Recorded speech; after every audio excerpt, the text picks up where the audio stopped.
Hey guys, it's Jenny Silver, and today I want to talk to you about the details of the Fed-Ed program. That up to 20-week extension available for unemployment claims after you have exhausted your first extension. Now you guys, the EDD has recently undergone some changes to their PUA claims with regards to the Fed-Ed extension. So I want to address that first. Now, the Fed-Ed extension for PUA claims, which remember, a PUA claim is a pandemic unemployment claim, meaning that you are either self-employed or have limited work history. Basically, you don't qualify for a traditional unemployment claim. This Fed-Ed extension was something that you either would or wouldn't qualify for based on a calculation on your prior year's income, your weekly benefit award amount, and a few other factors.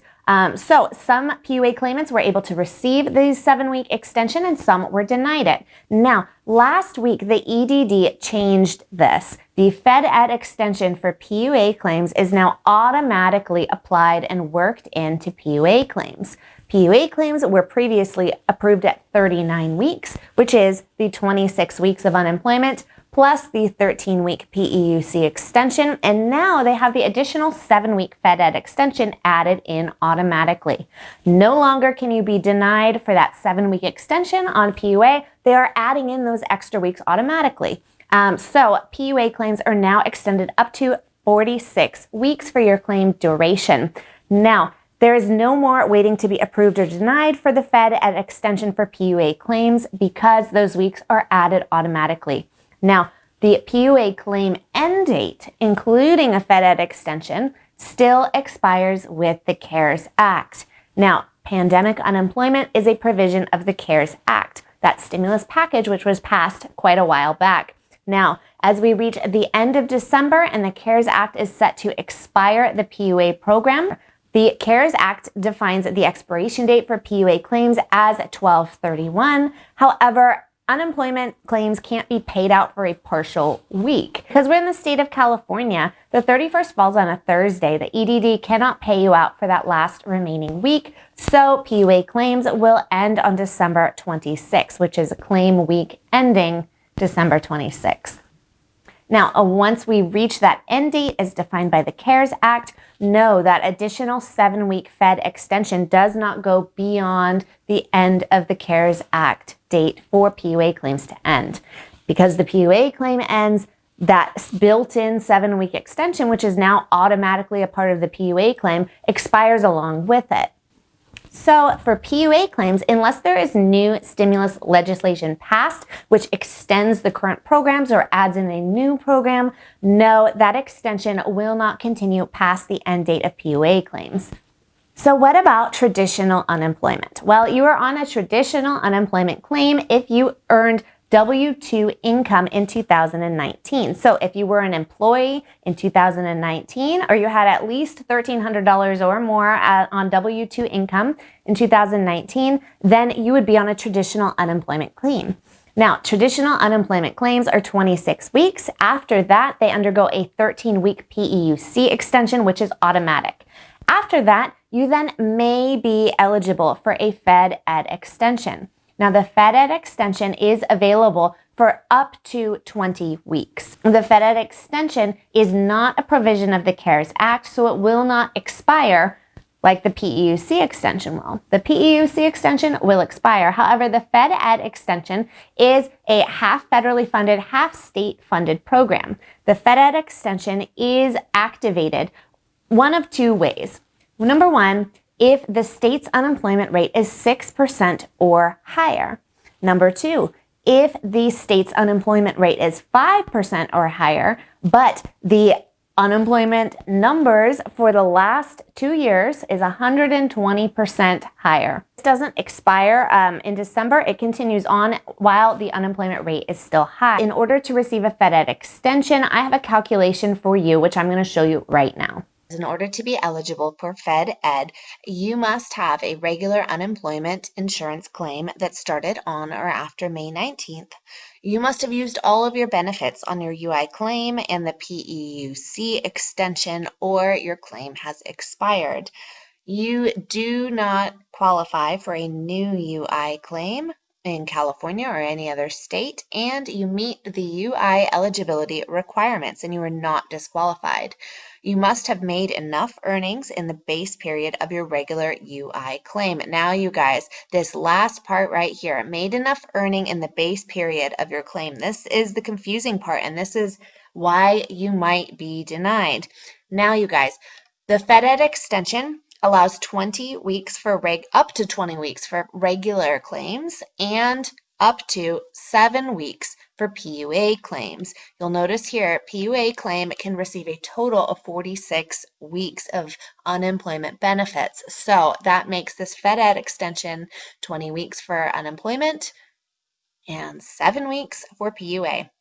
Now, you guys, they have the calculation here. However, I am going to go full prior teacher mode, and I'm going to show you my own screen and my own explanation for how to do this calculation. The term that's going to be used here is base period. Base period means 4 quarters of your earnings from the prior year that the EDD is taking into consideration when they are calculating your benefit amount.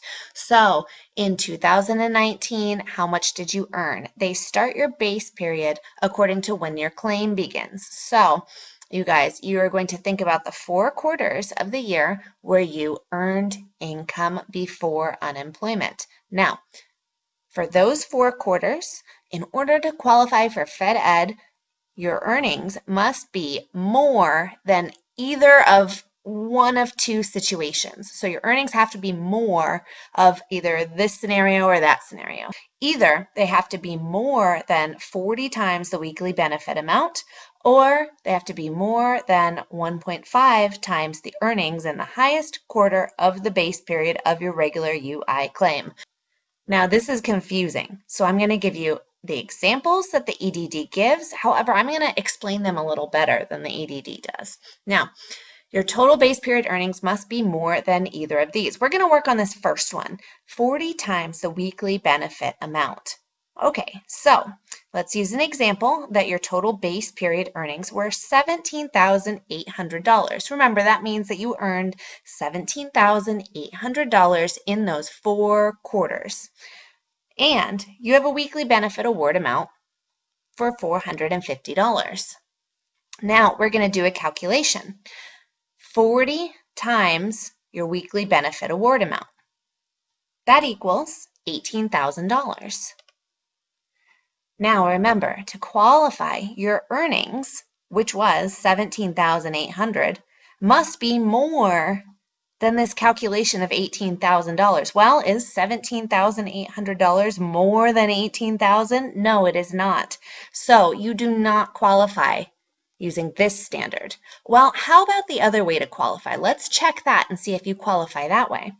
The other way to qualify is taking 1.5 times the earnings in just the highest quarter of the base period. So remember, your base period has 4 quarters, those 3 months out of the year where you earned the most. So let's say in quarter 1 of your base period, you earned $11,800. In quarter 2, you only earned $2,000. Quarter 3, $2,000. Quarter 4, $2,000. All right, so that would mean your highest earning quarter was $11,800. Multiply that times 1.5. This equals $17,700.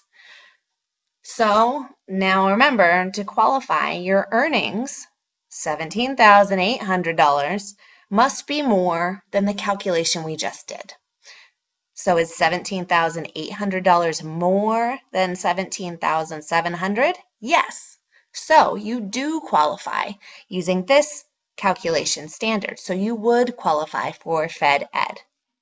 Okay, you guys, I hope that was helpful. I know it's a confusing calculation, but go ahead and plug in your own numbers there if you are confused, or if you have received a letter of determination stating you do not qualify. Hopefully that helps to explain why. Now, once your PEUC extension ends, you will receive a letter in the mail or a text or a message in your UI Online portal, depending on how the EDD normally contacts you.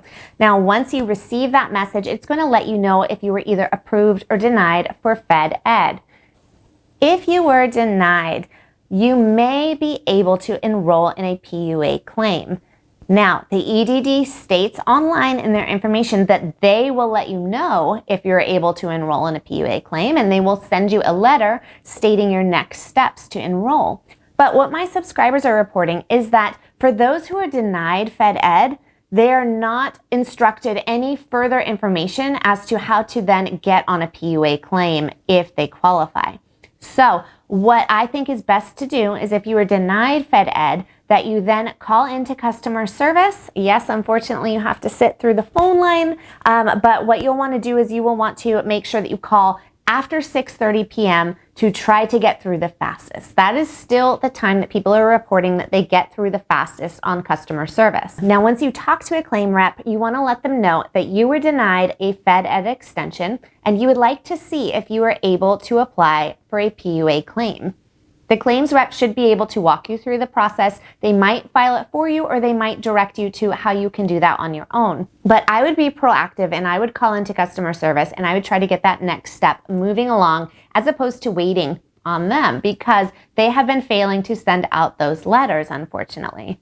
Now, if you are opened a PUA claim from being denied Fed-Ed, according to the CARES Act, you may go on a PUA claim. However, if you're on a PUA claim, please keep in mind that it is going to expire at the end of December with the CARES Act expiration date.